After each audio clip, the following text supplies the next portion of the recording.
Здравейте, приятели! Дойде време да разкажем какво се занимавах цяло лято. С това. Пак на един акустичен инструмент, в случая китара. А защо е най-важен детайл? Защото тук е залепено магарето, или бриджа, или ловчето, както искат го наричат. И струните предават трептенията си върху този капак, той почва да вибрира и свири. Значи, този детайл е най-важният за един акустичен инструмент. От какво се прави това нещо? Това се прави от едно от най-специалните дървета, което на пръв поглед от турски звучи чам. Ще кажа, че е много просто, обаче хич не е просто.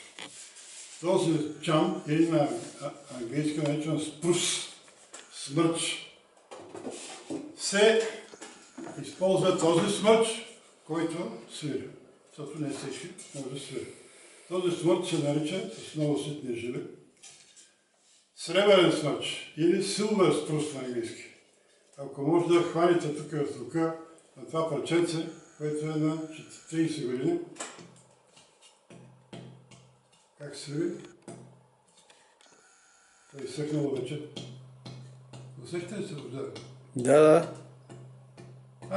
Така трябва да свири на 30 години това парченце и с такива ситни жили, перпендикулярни на тази линия, което значи армиране идеално прави чрез най-много през 1 мм, че и по-малко. И тези две парченца, те са вече върховни, но за да се направи един капак, или както испанците казват тапа, и на английски топ, трябва две такива парченца. Ако влезете във всички интернет, където пише музикален дървен материал, тези две парченца са най-скъпото дърво, което може да съществува. Не е банос, не е разни шарени дървета, не е къдърви, мъдърви и така нататък. Ето нещо струва, ако е примерно 4 пъти $100 от раз тия двете пластинки. Всеки ще каже, аз като хора с двете ръце, и да каже хоп, и ще се смачка. Верно е, ще смачка. За да не се смачка, това скъпо дърво, което свири, му се слагат специални армировки. Ще кажа, че това е един вид армировка на едно хвърчуло. И тази армировка е много важна, защото заздравява този нежен материал, и който иначе би могъл да го чупи, и свири. Като различните, това се наричат мостове, като различните мостове, разположени по различен начин, дават различен тон. Ето, например, това е прочитата система на Мартин, наречено Хикс мостовете, което каквото и да направиш, се свири. Мартин го е патентовал преди 120 години това Хикс. И всички 99% от всички промишлени инструменти се правят по този начин. Естествено, има и други начини, сега ще ви покажа. Но това е един от най-добрите начини, който е един от най-спешните. Ако можеш да хванеш Божидария тук и този звук.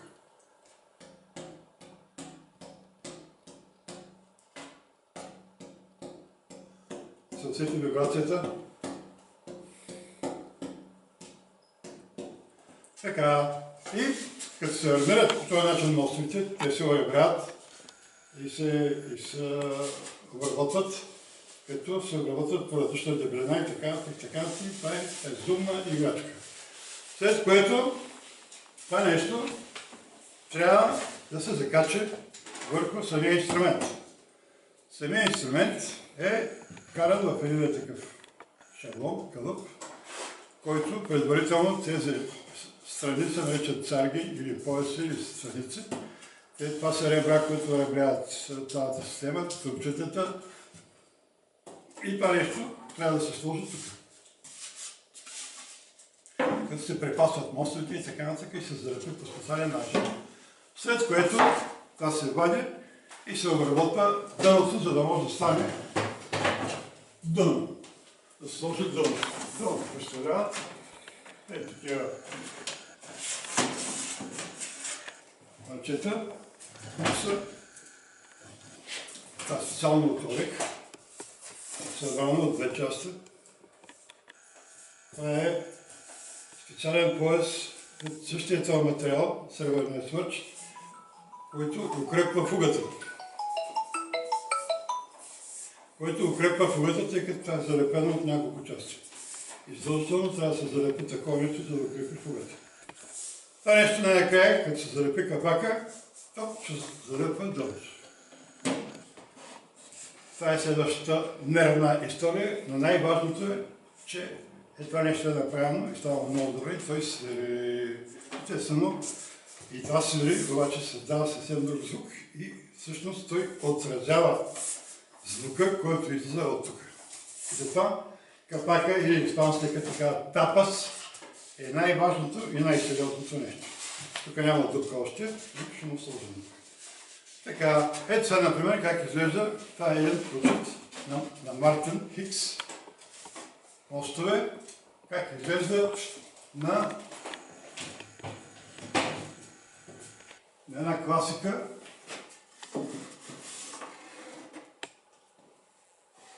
Мостовете. Класиката е по-малка, естествено. Това е такъв рок-н-рол модел.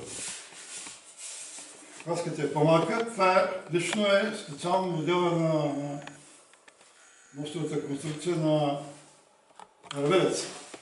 Една стара система, която, както също е измислено преди 150 години, както и да го направиш, ако мостовете са от хубав материал, същия този без смъч, с страхотния капак, който е от същия този 30 годишен материал, скъп и сложен, и се сложи хубавата водъчка, каквото да направиш, пак свири. И така нататък, и така нататък. Специално този смърч, който аз го използвам, е рязан в 1994 година, по време на Великите събития, така наречени стоичкови игри, международни футболни, когато тия летаха топка, пък ние ходихме из Полския Балкан да се държим смърч. Та вечка на гонят най-различни работи, но най-накрая успяхме да съберем един материал, като една част от него отиде в Марк Нойкирхен, в учития град в бившото ГДР, където се занимават от 500 години с музикални инструменти. И това им остана, и за нас остана малко, по-скоро вече само за мен, защото едва ли някой друг ще прави с такъв материал нещо. Това са последните материали от този смърч и вместо да пропадат, реши да направят две класики, една такава и 5 такива от този калибър, които са с различни мостови конструкции. Ето има една друга, която е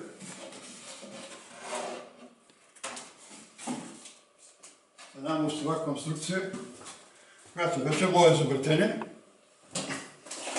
Това е някакъв, така се опитал да направи нещо между класиката и... Имайте предвид, че това си е жива архитектура. Това нещо е подложено, ако тук сложим грифа, е подложено на такова смачкане. Значи е тук в тази зона трябва да се смачка. За да не се смачка, тук има мостова конструкция, която подпира напрежението. Освен това, от този мост надолу трябва да свири. Значи тези мостове съответно трябва да се настроят така, че от тази страна да има повече материал, защото има повече висок. Аз говоря съвсем просто. От тази страна да има по-малко материал, за да има повече ниски. И така нататък, и така. И накрая трябва да се отбележи, че тук има изрязан рок. И това мост минава почти на милиметър и половина, също трябва да се отчете, за да отвори и така нататък, и така. Това нещо също е много важно. Ето подпор отдолу, тъй като армират ложетката около дърката. Така с тия истории и аз се радвам, че най-накрая смърча се появи, както се полага, и му се намери мястото. Отделно има още 7 джаз модела с копани капаци, които са пак от този смърч. Едва ли вече някой друг такъв материал ще се намери и пък едва ли аз ще имам така възможност да ги довърша тия работа.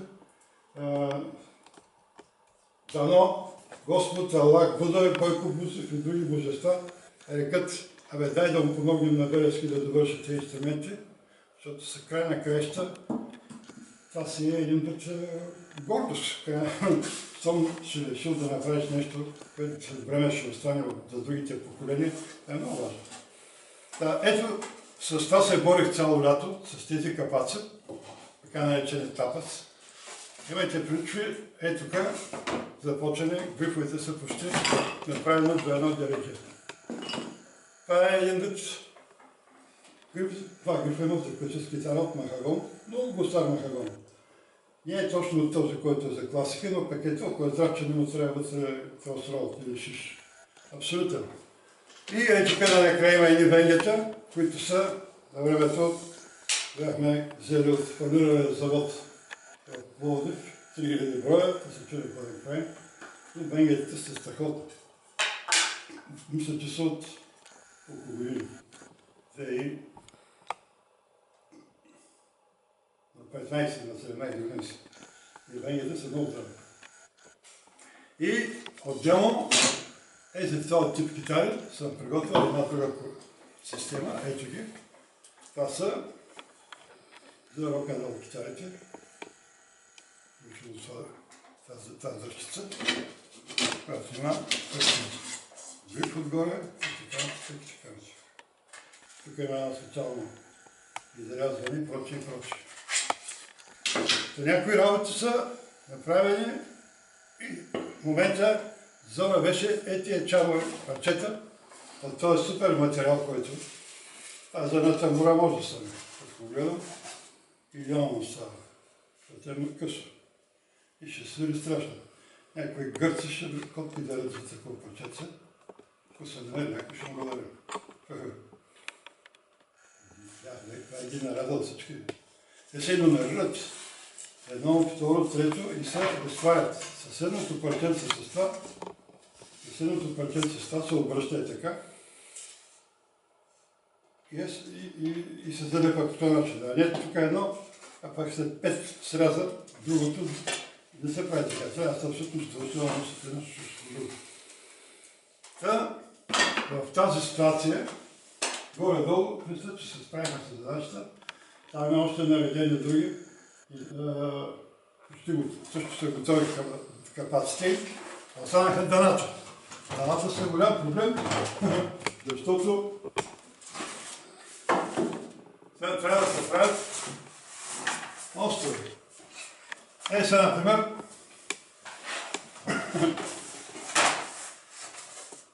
понеже тук с един стар орехов материал, нямаше размери, за да се получи размер, полага се на едно дъно, да му се сложи вътре едно парче. И това парче обаче тук преди да залепено на много тясно разстояние, трябва да се армира отдолу с напречно парче от чам, същия чам, това смърч, който е северен. И измислих едно специално приспособление, всички тези ветички да се колисят точно през права линия с един линиал такъв. И залепих, идеално станаха. Това, че искате обработка. Всяко едно трябва да се обработи и да стане полуобло.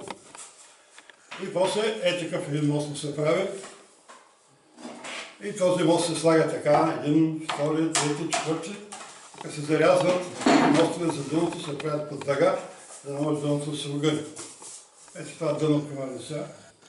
Това да бъде за тази китара. Всяко едно е препасвано. Къде за къде. Това дъно е в този инструмент. Защото е подходящия гриф.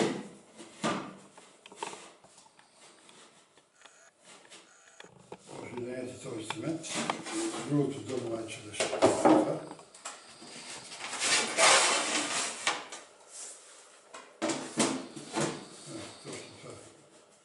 Така, този инструмент. Ето го. И имаме отзад една тъмна ивица. И съм се старал горе-долу да ги препасвам. Така, защото примерно този гриф да дойде за тук. С тази тъмната ивица. Като се обърне обратно, да се види това. Съответно пък тук има един друг гриф, който е за това дъно. Значи, това е премерен точно. Това дъно ще дойде с този гриф. Тук няма никакви случайни работи. Да. Иначе не може да сложиш една парче тук с това. Трябва, като се обърне инструменти, той ще бъде жълт, блонден. И така. И останаха сега всички дъна да им се направят мостовете под подходящия дъга. Това пак ще има и големи играчки, но вече може деца вика и да вали в дъжд. Защото тия всичките лепения на този, това казах още като почна филмите. Времето е сухо и горещо, идеално за лепене на мостове върху чамовия капак, смърчовия капак. Тъй като се изисква определена влажност на въздуха и трябва да бъде сухо времето. Варотлия, както викат. Защото ако има влага, това е силно хидроскопично и се надува. Значи, ако се лепиш тия мостове, когато стане сухо времето, ще се деформира капака. Значи, трябва да бъдеш такова време, да няма такива климатични условия, да бъде сухо. И най-накрая се пробва така, ето каква страшно права линията. Ей тук не трябва да е равно, ами тук трябва да е леко избомбено и да се клати така. Това показва, че си работил правилно. Такива елементарни неща, които да не говорим в процента на влагата и така нататък. Докато с дъното такива рад няма. Такива проблеми. И прочее, и прочее. С това се занимавам и затова много е важно да се използват подходящите материали. Подходящите материали не се използват правилно, инструмента няма да свърши. Да говорим, че всичко трябва да бъде направено точно. Това парченце трябва да е симетрично на това. На пръв поглед така изглежда. Обаче като се лакираш, това е съвсем друго. Тези парченца тук също са от такова парченце. От един орех, който е абсолютно симетрично от разлик. Това парченце е огледално на това, съседното. И като се отвори, виж каква шарка е. Същата работа и тук. Пък се го обърнал обратно, за да може това да остане в средата. Тия парчета ги правих още преди операцията, преди 8 или 9 години. И от тогава седят и все някога трябваше да се довършат и най-накрая му дойде времето с семеля. Викам, и царгите по същия начин, не само още такива за довършане или джъмно модели, но вече няма къде ги прави. Но просто това е възможност. Ако имаше двама сериозни човека, да. Имаше по едно време, а никой не му се занимава с тия работи, може да се каже, че такива акустични инструменти, тук има двама сама приятели, които се опитат да правят нещо, но и те не ще да дойдат до тук, защото им се виждат далече, не знам кой е. Всеки смята, че като дрежа една дъска е готов лютиер. Или пък като еде много люто, пак е станал лютиер. Това не е верно. Така, приятели, аз мисля, че так е интересен до тук. Ето как се режат тия работи и как се опитваме да направим от тях музикален инструмент.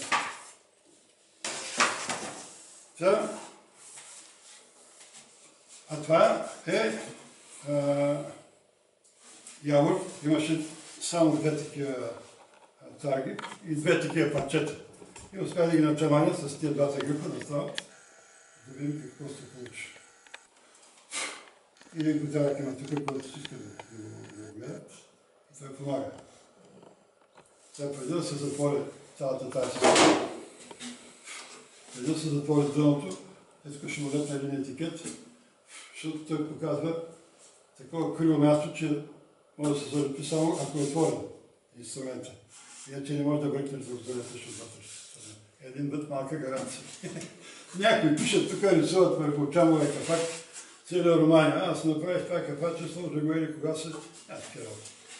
Другото, което е важно, е репулто. Това репулто, само което си в пишето, едно жълто, и където пише на него Ultimate Glue. Всички музикални фабрики сериозно в цял свят работят с него. И се оказа, че до сега химическата индустрия не била изнесла по-добро земеделско лепило за музикални инструменти от тази фирма от... Къде беше някакъв Цинцинати, не забравих. Не, от Охайо. От Америка, естествено. Специално лепило, което Като се съкне, капката му става твърде като стъкло, което е много добре за предаване на акустиката, на цветенията от капака надолу. Си имайте предвид, че има още нещо тук. Примерно, този инструмент има 4 моста, които да подпират дъното. И тук има специални подпорки, които държат страницата и царгата да не се огъва. Освен това, че сте видели инструмента, тук има сцепен. Това значи, че той няма такива подпорки тук. Тези подпорки са много важни, обаче много приятно да ги слагаш, защото ги мързи. А пък това нещо поддържа инструмент. Освен това, от цветението от капака, чрез този пояс, шамов, от същия този смърч, от тия подпорки отива нататък към дъното. И инструментът почва да вибрира абсолютно с всичко по него. И затова трябва да бъде от най-малкото кишенце, ъгълче, цъпче, трябва да бъде от този качествен смърч, защото той предава тия цветения нагоре. Той е като колоната. И при тази ситуация, сега примерно, тук се полага, като се сложи дъното, така, тук се полага един мост на това дъно. Тук се полага втори мост, трети мост, четвърти мост. Значи, там в тези два моста, се полагат, много ни ги спазват. Това е някаква колона тук. Той е като архитектурата, разградата. Тук имаш колона, тук имаш мостчета. Тук имаш колона, тук ти си фактически. Хем се отваря моста, хем бяга върху тази колона и здравината е съвсем друга. Много е важно инструментът, когато се натегне, той се напряга с около между 60 и 90 кг тягане от струните на тази посока. И тук се стремя да се пречупи в тази зона, където е дупката, защото тя е слаба. За тази цел трябва да има ребряване. Чисто като на една сграда. Няма града, почва да се чупи, да се плоча. А тук тази подпора отдолу е заради розетката. Украшенията върху дупката да ми да пропадне. И така. И аз имам една друга технология. Грифите ги правя с един остак отдолу. И затова тук ще идва малко по-голямо. Ще идва по-голямо при това положение, защото тук имаше ъгъл. Ъгълът също трябва да се уреди много точно. Тук с едно друго струче, което тук с още по една подпора също. Идват урегряване чисто конструктивно да не мърда това, нито не се пречупи. И най-накрая самото дъно трябва да получи така огъване в тази посока. От мостовите, първи мост по-слабо, втори по-силно, третия най-силно, почти сантиметър и половина тук високо. И насам трябва да се огъни леко. Това значи, че в тази посока и тук трябва да се отнеме малко материал и остава голямо дупене, де факто. И накрая, като се запуши,